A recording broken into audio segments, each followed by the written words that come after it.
자, 지금부터 측량효과 수업 시작하도록 하겠습니다. 목차를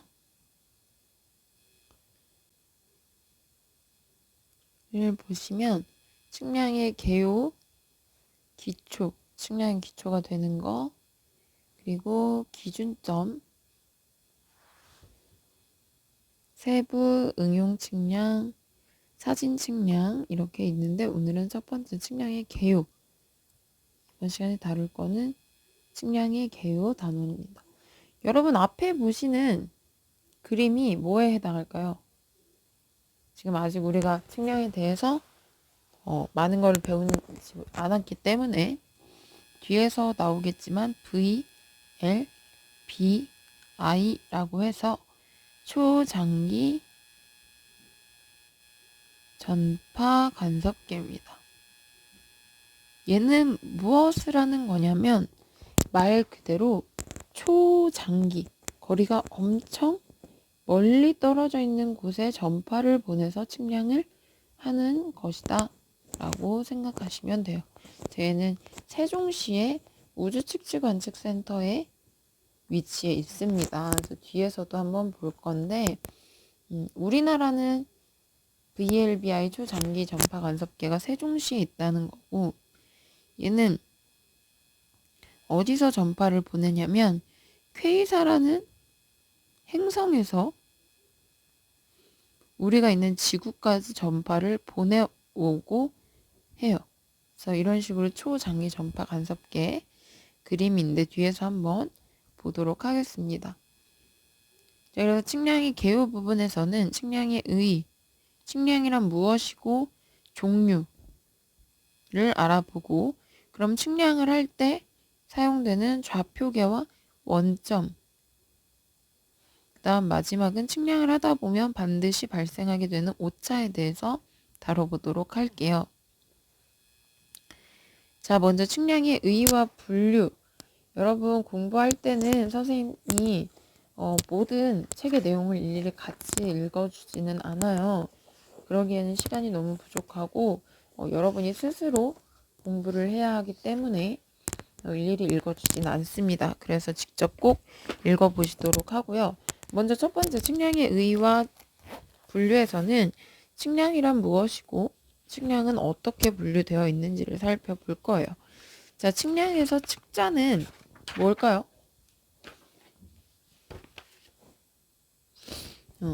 얘는 몰라도 되지만 알아두면 나쁜 건 없겠죠. 헤아릴 측, 그리고 헤아릴 양자를 써서 말 그대로 무언가를 헤아리고 알아낸다 라는 뜻입니다. 자, 그래서 보면은 측량이란 공간에 존재하는 일정한 점들의 위치를 측정하고, 지금 현재 있는 위치를 측정하고 그 위치에 뭐를 조사하냐면 특징을 조사해요. 예를 들면 산이 이렇게 있으면 A 지점과 B 지점의 표고를 구했다고 합시다. 표고는 높이예요. 그림으로 그려서 좀 알아보기 쉽게 한다고 했을 때 그럴 일은 없겠지만 얘가 10m, 5m라고 하면 A 지점의 위치는 10m, B 지점의 위치는 5m, 그리고 A 지점은 B 지점보다 높다라는 특징을 가지고 있다. 이런 것들을 조사해서 도면이나 수치로 표현을 하고, 도면에 있는 거를 현지, 얘는 실제 땅에 옮기거나 반대로 실제 땅에 있는 것을 도면으로 옮기는 작업을 측량이라고 합니다. 그리고 측량용 사진을 촬영하고 지도를 제작하고 각종 건설 사업에서 필요로 하는 도면을 작성하는 작업 등을 모두 포함합니다. 그래서 측량의 범위는 굉장히 넓어요. 측량의 범위가 넓다. 그렇지만 측량의 범위를 크게 두 가지로 나눌 수가 있는데 어떻게 해서 두 가지로 나누냐? 여기 정량적 해석 그리고 정성적 해석이 있습니다. 정량적 해석이라는 거는 측량의 의미는 좌표를 통해 모양, 형상을 모양이라고 해요. 그리고 크기, 위치를 결정하는 정량적 해석을 하는 것이지만 더 큰 의미에서는 대상물의 특성을 해석하기도 한다. 그래서 이렇게 밑줄 쳐볼게요.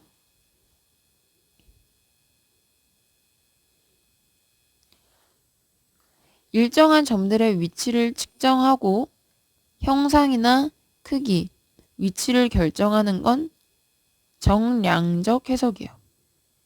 자, 정량적이라는 것은 여기서 정량적의 양은 말 그대로 질량, 양할 때 수치적, 수학적으로 해석하는 것.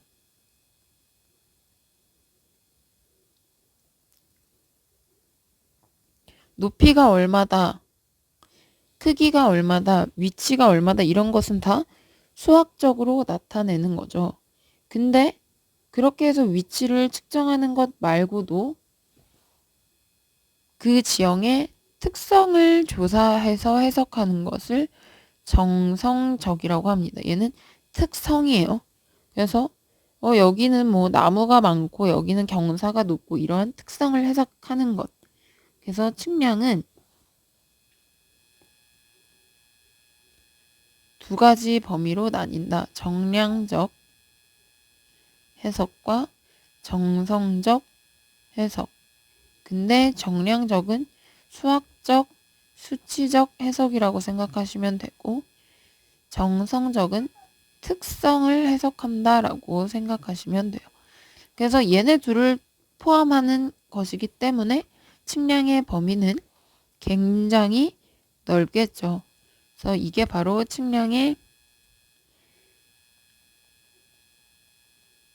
정의가 되겠습니다. 그래서 읽어보면 여기 한 번씩 다 읽어보세요. 과거의 측량은 토지의 경계만을 표현을 했어. 얘네는 꼭 밑줄 치고 여기는 선생님이 수업 이제 영상을 보면 선생님 얼굴이 안 보이기 때문에 밑줄 치는 거니까 꼭 밑줄 쳐야 되는 건 아니에요. 토지의 경계를 표시하여서 지도를 제작하는 데 주로 이용됐으나 과거엔 단순히 지도 제작에만 이용됐는데 오늘날에는 지도 제작뿐만 아니라 도로, 철도, 교량, 터널, 댐, 상하수도 등 각종 건설 공사에서 계획을 하고 관리할 때 필수적으로 이용되는 것이 측량이에요. 그래서 꼭 읽어보고 여기서 또 나오죠. 이러한 대부분의 건설 공사는 즉 예전에는 지상에서 주로 이루어져 왔으나 현재는 땅뿐만 아니라 지하, 물, 수중, 해양, 우주까지 측량의 적용 범위가 크게 확대되었다라는 거. 또한 최근에는 항공기와 인공위성의 발달로 각종 지형 정보를 다양하게 획득할 수 있어서 토지나 자원 및 환경 문제 해결까지도 가능하게 되었다랍니다. 굉장히 범위가 넓어졌다는 얘기예요. 즉, 측량의 대상은 원래 지구의 표면을 포함해서 지하, 수중, 물, 해양, 공중, 우주 등 우리 인간 활동이 미칠 수 있는 모든 영역이라고 할 수 있습니다. 이와 같이 여러 대상과 분야에서 응용되고 있는 측량은 국토 개발을 비롯한 각종 건설 계획에 필요한 정량적인 자료뿐만 아니라 정성적인 자료를 제공해서 국토의 개발에 효율적으로 영향을 미치고 있다라는 거. 이 부분은 꼭 한 번씩 읽어보면 이해가 될 겁니다. 그래서 이렇게 측량의 정의는 크게 정량적 해석과 정성적 해석으로 나뉜다는 거. 그러면 문제를 하나 풀어보도록 할게요. 문제를 하나 풀어보면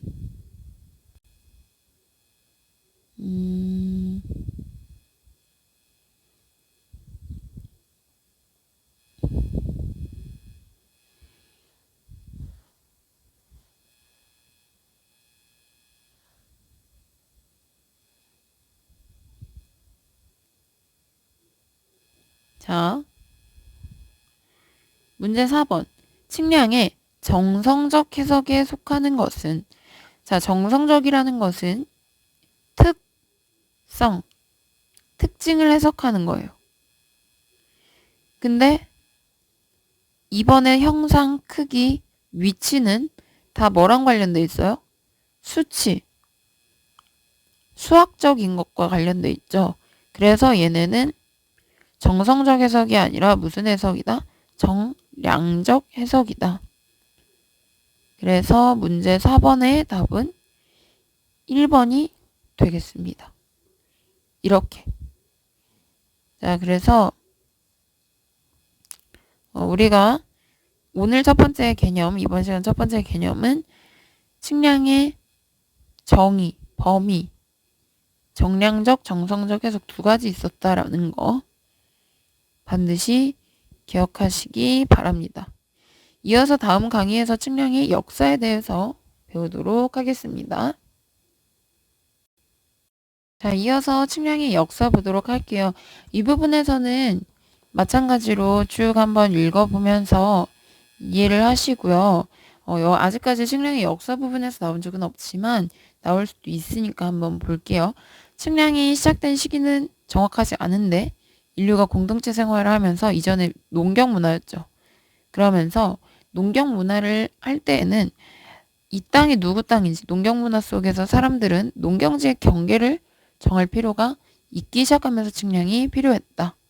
이 정도 봐두시고 그러면서 기원전 3000년경에 오른쪽 그림처럼 이집트의 피라미드에서 나일강 홍수로 농경지가 유실되어 이를 정리하기 위해 농경지의 경계를 로프, 밧줄로 이용하여 정하게 되었다라는 거.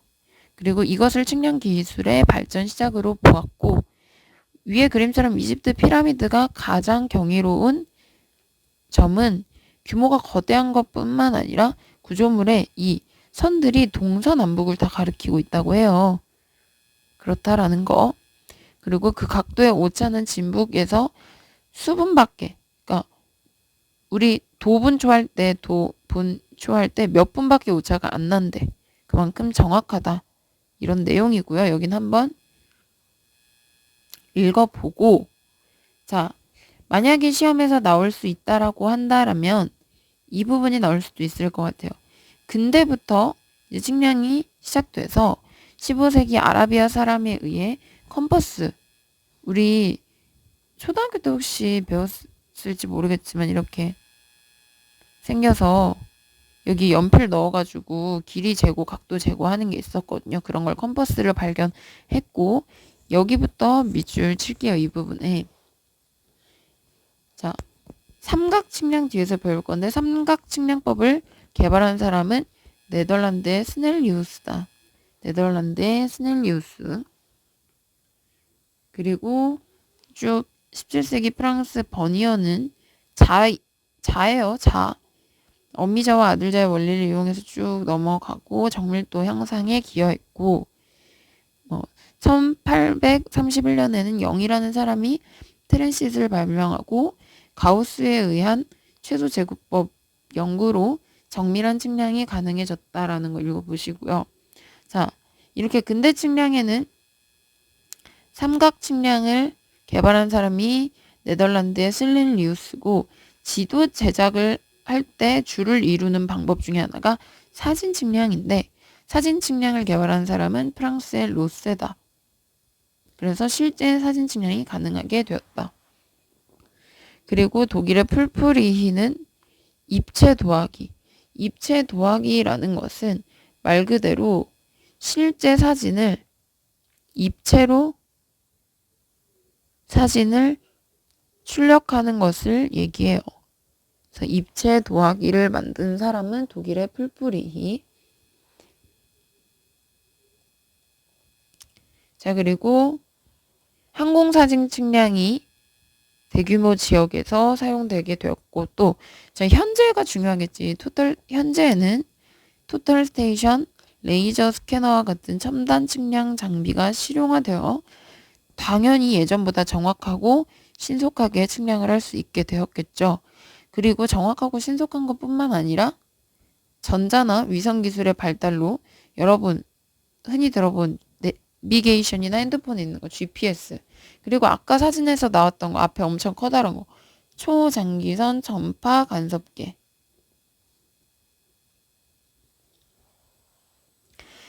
Very long baseline interferometer이라는 초장기선 전파 간섭계를 이용해서 정밀하고 장거리 측정이 가능하게 되었다라는 거. 그리고 3차원 측량이 가능하다. 해서 이 밑에 부분은 현재 이 내용은 현재 지금 측량이 어떤 특징을 가지고 있다라는 건데 크게 어려운 게 아니기 때문에 여러분 한번 꼭 읽어보시고요. 초장기선 전파 간섭계 특징만 하나 적어두면 얘 같은 경우에는 장거리로 대륙과 대륙 사이에 전파를 보내서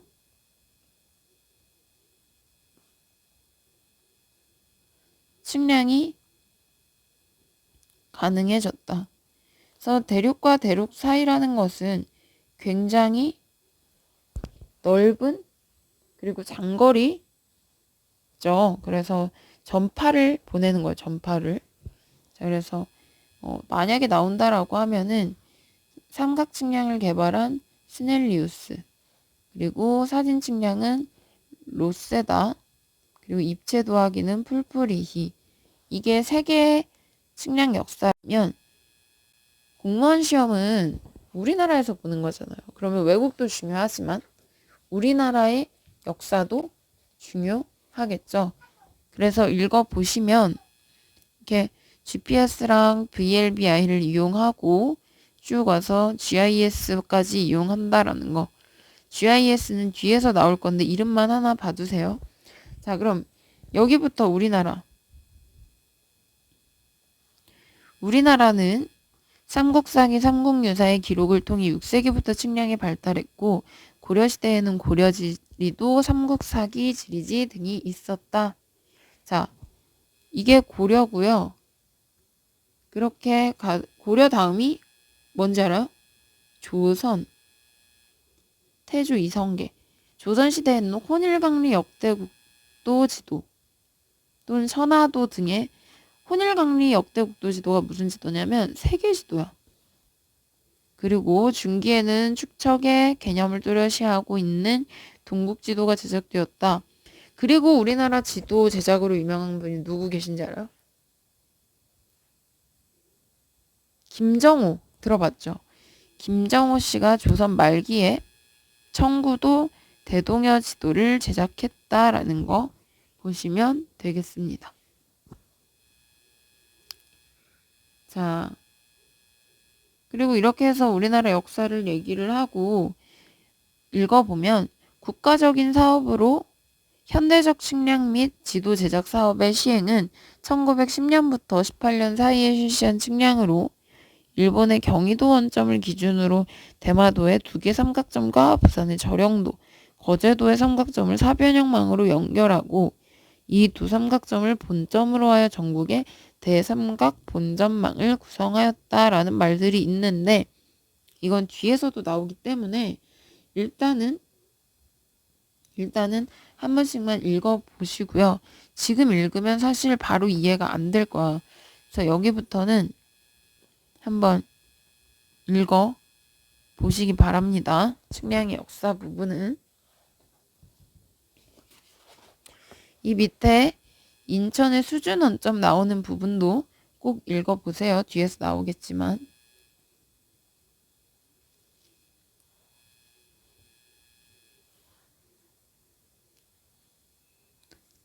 자, 그 다음 장으로 넘어가서 얘네는 쭉 2000년대까지라는 거 보니까 과거부터 현대 측량이 어떻게 발전해 왔는지를 얘기를 해주는 거니까 꼭 읽어보시고요. 자, 여기까지 해서 측량의 정의와 측량의 역사를 다뤘어요. 그러면 이제 측량을 분류를 할 거야. 근데 분류하는 거에는 크게 세 가지만 보면 될 것 같아요. 넓이, 그리고 목적, 순서, 하나 더해서 측량 법규할 때 법. 그래서 네 가지로 구분을 할 건데, 다음 강의에서 이어서 하겠지만 먼저 측량 넓이에 따른 분류부터 볼게요. 자, 넓이에 따른 분류라는 거는 측량을 하는 구역이에요. 쉽게 그 구역이 넓은지 좁은지를 얘기하는 건데, 자, 우리가 측량을 하는 대상은 실제로 지구, 우리가 살고 있는 땅이죠. 근데 이 지구 위에 우리나라 그 안에서도 수원에서 우리가 살고 있어. 그러면 우리가 봤을 때는 측량하는 범위가 굉장히 넓어 보이지만 지구의 입장에서 우리가 있는 수원은 굉장히 좁은 범위죠. 그리고 또 지구에는 뭐가 있어요? 지구는 우리가 서 있을 때는 평평한 일자처럼 보이지만 사실 지구에는 지구가 둥글죠. 그런 걸 뭐라고 하냐면 곡률이 존재한다고 해요. 곡선처럼. 그래서 굉장히 좁은 지역을 할 때는 실제 지구가 곡률이 있지만 뭐로 간주하냐면 평면으로 보는 거고, 반대로 넓은 지역은 평면으로 보지 않고 곡률이 있다. 실제 지구처럼 보는 거예요. 그러면 어디서부터 어디까지는 좁은 지역으로 보고 어디 이상을 넓은 지역으로 보는지 구분이 필요합니다. 필요해요. 그래서 일단 그 구분은 다음 강의에서 보고 밑줄만 치고 이번 강의 마무리하도록 할게요. 자, 넓이에 따라서 측량을 평면 측량과, 얘는 말 그대로 평면으로 간주하는 거겠죠. 반대로 대지 측량이 있어요. 측지 측량이라고도 하는데, 평면 측량은 평면으로 보는 것, 뭐를 고려하지 않고 지구의 곡률을 고려하지 않고 평면으로 본다. 그래서 지역이 좁을 때, 그리고 좁은 만큼 높은 정확도가 필요하지 않는 소규모 지역.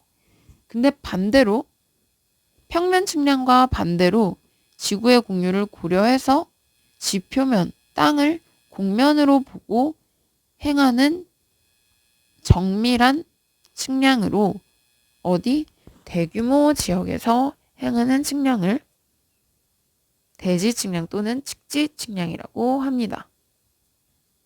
그래서 이어서 설명을 해보도록 할게요.